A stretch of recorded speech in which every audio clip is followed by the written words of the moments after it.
Assalamualaikum warahmatullahi wabarakatuh. Selamat berjumpa kembali di channelnya Suharman saja. Pada video kali ini saya akan menge-share soal latihan-latihan untuk kelas 5 tema 2. Yaitu tema 2 ini berjudul udara bersih bagi kesehatan. Ini khusus kelas 5. Bagi kalian kelas 5, simak dan perhatikan video ini dari awal sampai akhir ya, dipelajari dan kemudian dipahami ya. Untuk yang pertama yaitu soal pendidikan Pancasila dan kewarganegaraan. Nomor 1. Ibu guru memberi tugas kepada siswa. Sebagai siswa, sikap yang dilakukan adalah A. Mengerjakan dengan sungguh-sungguh. B. Bercanda dengan teman-teman. C. Mengerjakan dengan ramai. D. Acuh tak acuh. Nah, jadi kalian nomor 1, jika ibu guru memberikan tugas kepada siswa, maka sikap kalian bagaimana? Tentunya jawabannya adalah A. Mengerjakan dengan sungguh-sungguh. Segera dikerjakan dengan sungguh-sungguh. Nomor 2. Jika melihat saluran air yang kotor, warga kampung sebaiknya A. Segera membersihkan. B. Dibiarkan saja. C. Menunggu kerja bakti. D. Menunggu petugas. Nah, jika saluran air kotor, maka warga kampung sebaiknya jawabannya adalah A. Segera membersihkannya. Nomor 3. Hak siswa di sekolah adalah apakah A. Mematuhi tata tertib. B. Mendapat nilai. C. Menghormati guru. D. Melakukan piket kelas. Nah, di sini ada hak, ada kewajiban. Kalau hak itu segala sesuatu yang bisa kita miliki, sedangkan kewajiban adalah segala sesuatu yang harus kita laksanakan. Nah, maka hak siswa di sekolah adalah mendapat nilai, karena mematuhi tata tertib ini adalah kewajiban. Menghormati guru kewajiban, melakukan piket kelas juga kewajiban. Nomor 4. Apabila ada teman yang mengajukan usul dalam musyawarah, sikap yang dilakukan adalah A. Menghormati. B. Menertawakan. C. Mengacuhkan. D. Menyindir. Nah, jadi jawabannya adalah jika ada teman yang mengajukan usul, maka kita harus menghormatinya. Jawabannya adalah A. Nomor 5. Mengikuti kerja bakti atau gotong royong bersama masyarakat merupakan tanggung jawab terhadap A. Diri sendiri. B. Keluarga. C. Masyarakat. D. Bangsa dan negara. Mengikuti kerja bakti atau gotong royong bersama masyarakat tentunya merupakan tanggung jawab terhadap masyarakat. Jawabannya adalah C. Kita lanjut ke soal bagian B. Nomor 1. Jelaskan kewajiban seorang siswa. Apa itu kewajiban? Segala sesuatu yang harus dilaksanakan, sehingga kewajiban seorang siswa adalah segala sesuatu yang harus siswa laksanakan. Contohnya yang paling utama adalah belajar. Kemudian yang kedua, menghormati guru, melaksanakan tugas piket, mengerjakan PR, itu contohnya. Nomor 2, mengapa kita harus melaksanakan semua kewajiban terlebih dahulu? Karena kewajiban itu bersifat mutlak dan harus dilaksanakan. Nah, sehingga setelah melaksanakan kewajiban, secara otomatis kita bisa menuntut hak. Jadi kewajiban itu harus dilaksanakan terlebih dahulu sebelum menuntut hak. Nomor 3, sebutkan beberapa aturan di masyarakat. Di masyarakat itu ada dua aturan ya, secara umum, yaitu aturan tertulis dan tidak tertulis. Contohnya yang tertulis, aturan yang tertulis misalkan tamu dilarang bertemu melebihi jam 22 malam ya, atau 1 kali 24 jam tamu wajib lapor, itu biasanya tertulis. Kemudian tamu warga masyarakat harus menjaga kebersihan lingkungan. Nah, itu. Kemudian yang tidak tertulis, nah misalkan ketika kita bertemu orang, kita wajib menyapanya ya, atau ketika bertamu ke rumah orang ya, kita harus mengucapkan salam terlebih dahulu. Nah, itu tidak tertulis biasanya. Kita lanjut ke soal nomor 4. Apa maksud tanggung jawab bersifat kodrati? Nah, tanggung jawab bersifat kodrati artinya tanggung jawab itu sesuatu yang tidak dapat dipisahkan dari dan sudah menjadi bagian dari kehidupan manusia. Nah, karena setiap manusia itu akan mempunyai tanggung jawabnya masing-masing. Nah, sehingga tanggung jawab itu bersifat kodrati. Ya, sehingga artinya tanggung jawab itu merupakan bagian dari kehidupan manusia. Dan setiap manusia akan memiliki tanggung jawabnya masing-masing. Nomor 5.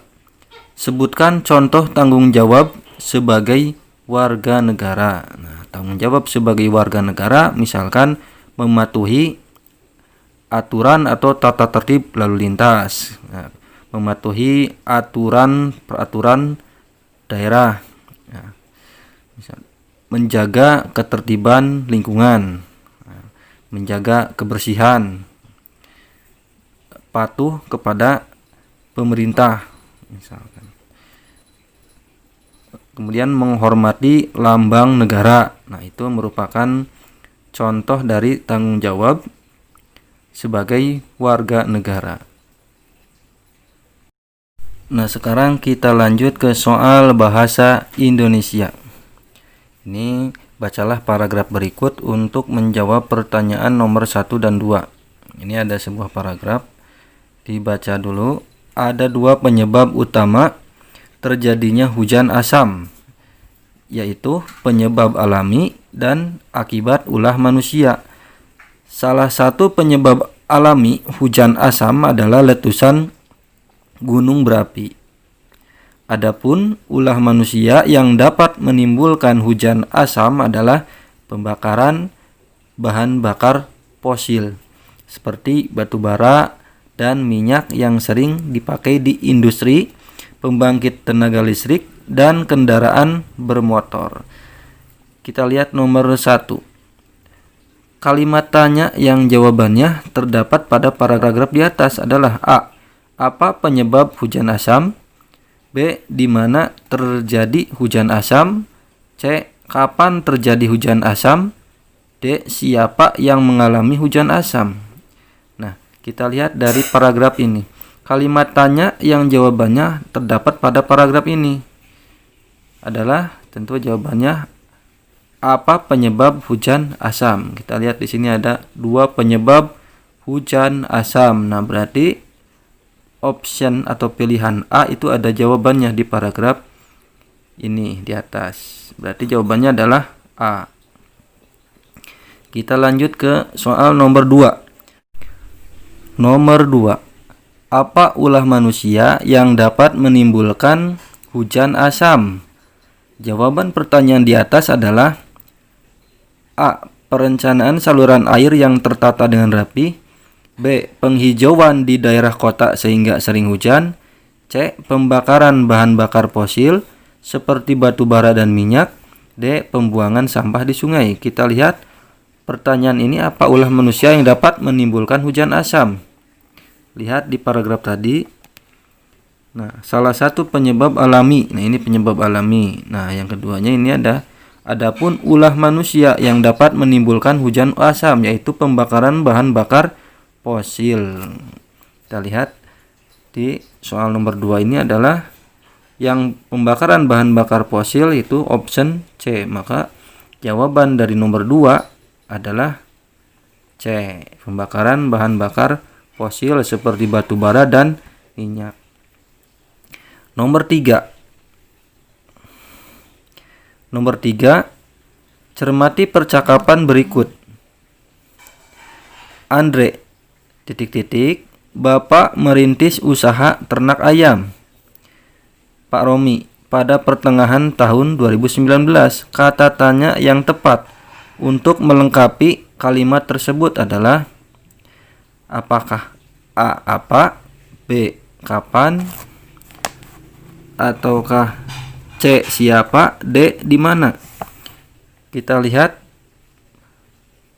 di kata yang diucapkan Andre, Bapak merintis usaha ternak ayam. Nah, jawaban Pak Romi adalah pada pertengahan tahun. Ini merupakan waktu. Maka kata tanya untuk waktu yaitu kapan. Itu adalah B. Nah, kalau apa itu menanyakan benda. Nah, sedangkan kalau siapa itu menanyakan orang.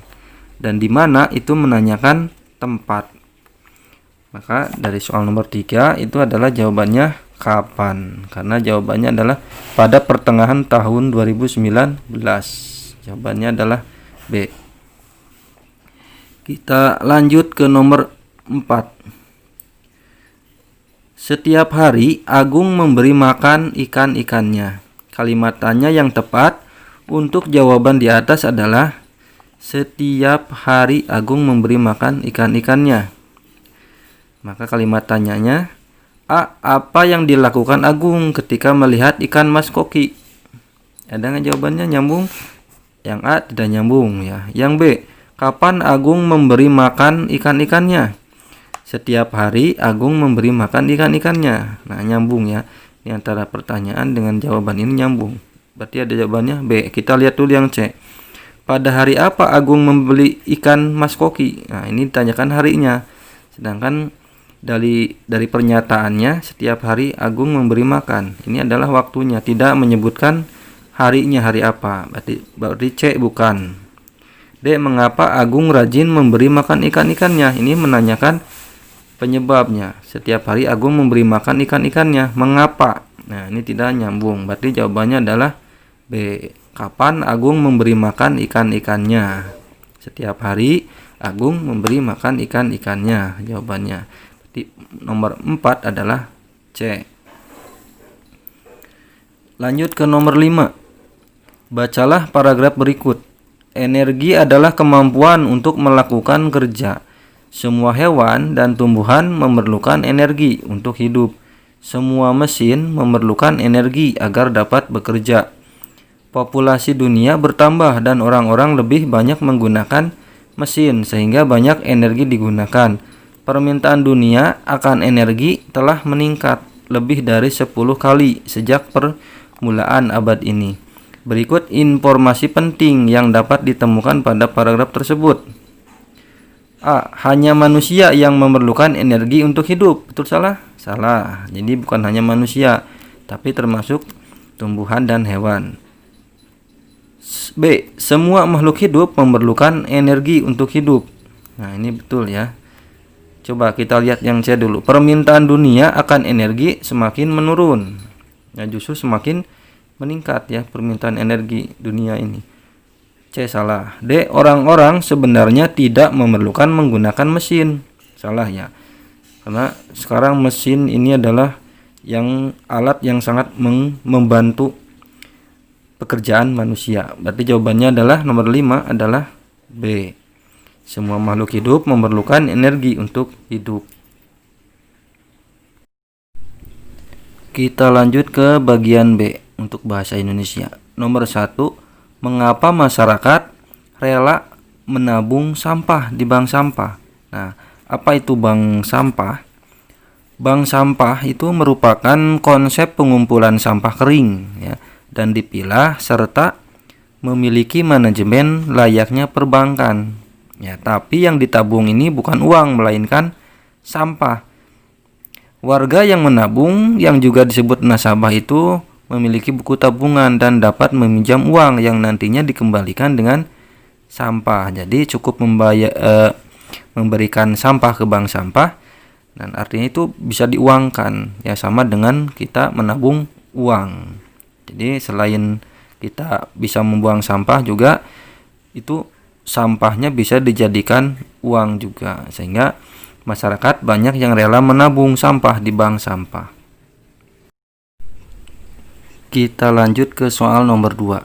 Siapakah nama staf UPTD pengelolaan daur ulang sampah di Makassar? Nah, ini nama stafnya yaitu Bapak Nasrun SE. Ini jawaban dari nomor 2. Nomor 3. Ayahku memiliki hobi bermain sepak bola. Buatlah kalimat tanya yang sesuai dengan jawaban di atas. Ayahku memiliki hobi bermain sepak bola. Berarti kalimat tanyanya contohnya, apa hobi dari ayah? Apa hobi ayah? Nah, jadi jawabannya hobinya bermain sepak bola.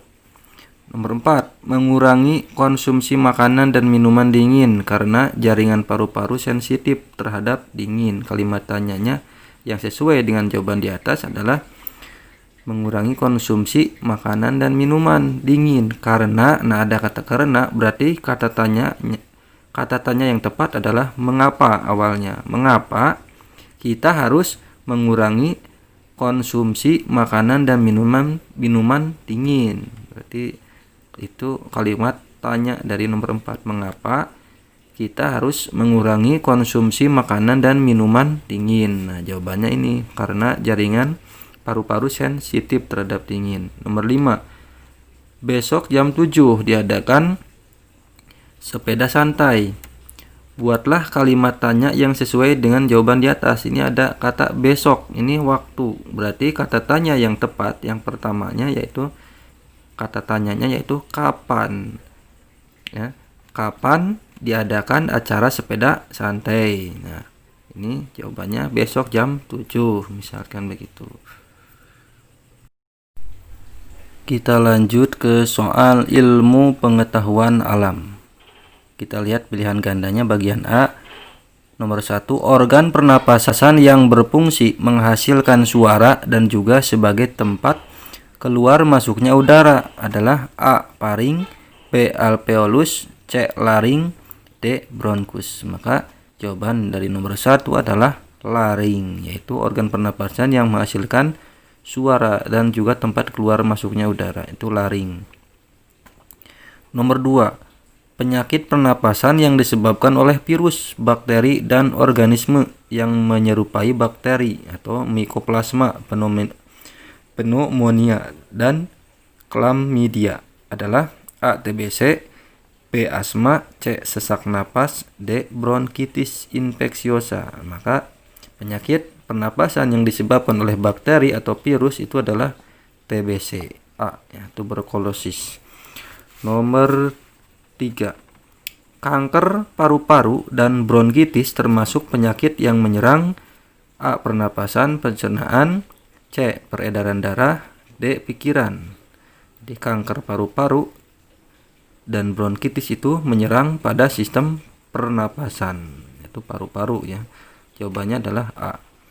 Nomor 4, penyakit flu burung ditularkan oleh A. nyamuk, B. lalat, C. tikus, D. unggas. Nah, flu burung ini disebabkan oleh unggas. Jawabannya adalah A.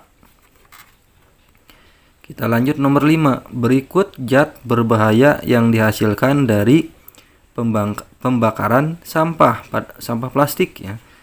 Nah, apakah A. karbon, B. hidroksida, C. dioksin, D. amonia. Nah, itu dari pembakaran sampah plastik itu bisa menghasilkan suatu zat kimia yang berbahaya dan beracun, namanya dioksin.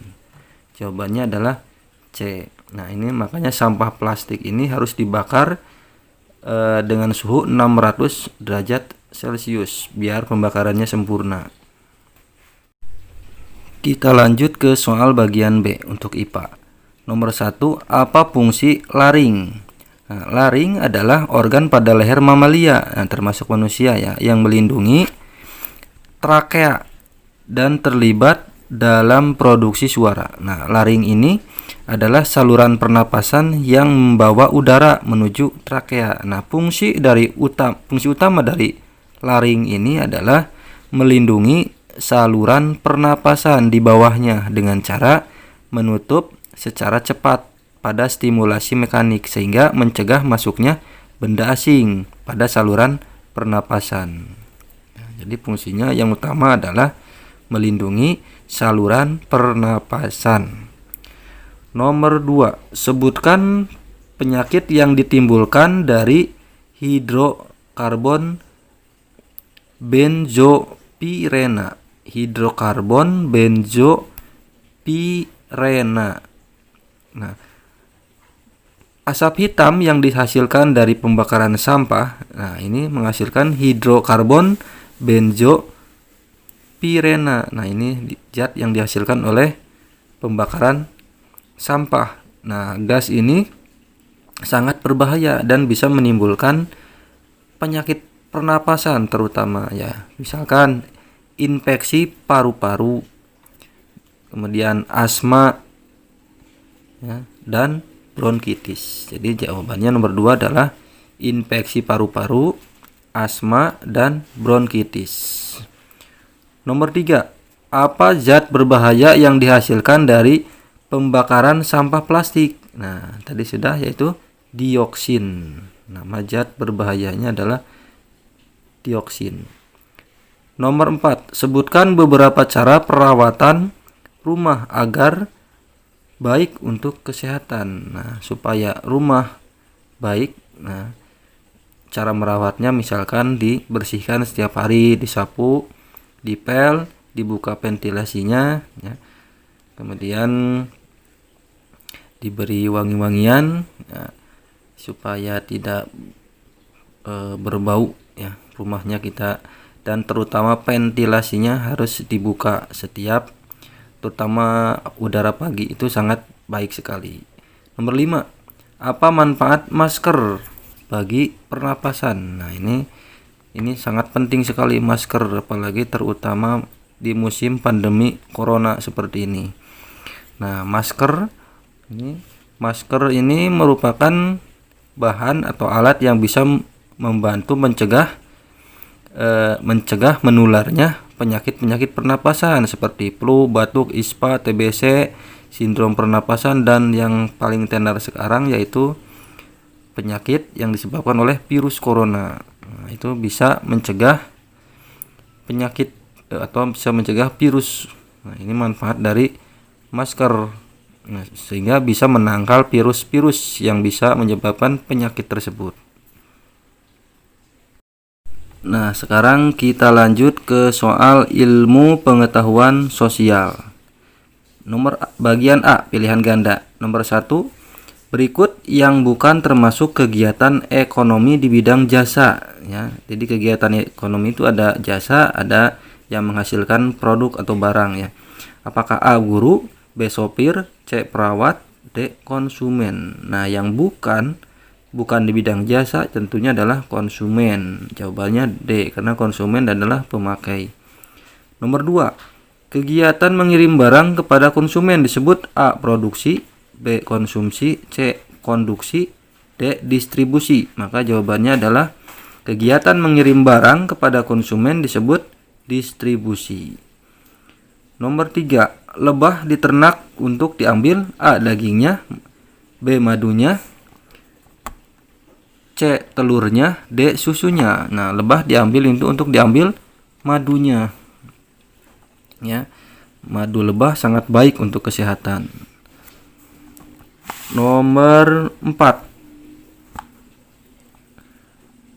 contoh pekerjaan yang menghasilkan barang. Apakah A, guru, B, dokter, C, supir, D, peternak? Yang dapat menghasilkan barang, jawabannya adalah D, peternak, karena guru, dokter, dan supir adalah menghasilkan jasa.